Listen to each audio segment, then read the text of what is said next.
IRGC এর আগে 24 ঘন্টায় বিমান ঘাঁটি সহ ইসরায়েলের বিভিন্ন স্থাপনা লক্ষ্য করে 9 দফা মিসাইল হামলা চলে। ইরান জুড়েও আগ্রাসী অভিযান অব্যাহত রেখেছে তেল আবিব। রাতভর অর্ধশতাধিক যুদ্ধ বিমান দিয়ে অভিযান চলে এবং টার্গেট করা হয় ইরানের সেন্ট্রিফিউজ উৎপাদন স্থাপনায়। মানবাধিকার সংস্থাগুলোর হিসেবে ষষ্ঠ দিনের এই অভিযানে কমপক্ষে 585 ইরানির মৃত্যু হয়েছে।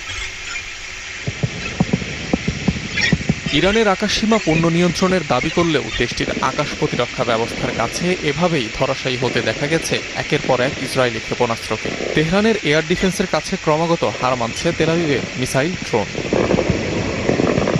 মঙ্গলবার রাতভর 50টিরও বেশি যুদ্ধবিমান দিয়ে ইরানে হামলা চালায় ইসরায়েল।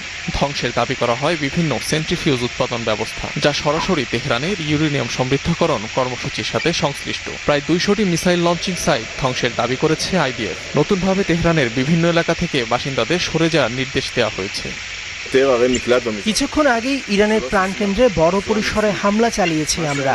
রাত 5 নামের যে কমান্ড সেন্টার থেকে বেশিরভাগ মিসাইল লঞ্চ করা হতো তা নির্মূল করা হয়েছে।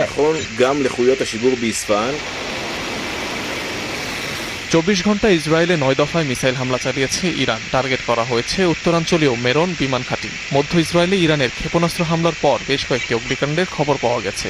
এছাড়াও নিয়মিত বিরতিতে তেল আবিব, হাইফা সহ বিভিন্ন এলাকা লক্ষ্য করে চালিয়েছে অভিযান। এরই মধ্যে ইসরায়েলি আকাশসীমার পূর্ণ নিয়ন্ত্রণ নেওয়ার দাবি করেছে IRGC।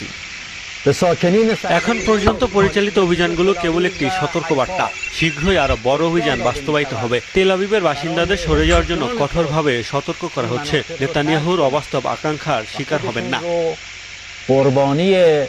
মানবাধিকার সংস্থাগুলোর হিসাবে ইসরায়েলের চলমান অভিযানে ইরানে প্রাণহানি ছাড়িয়েছে 500।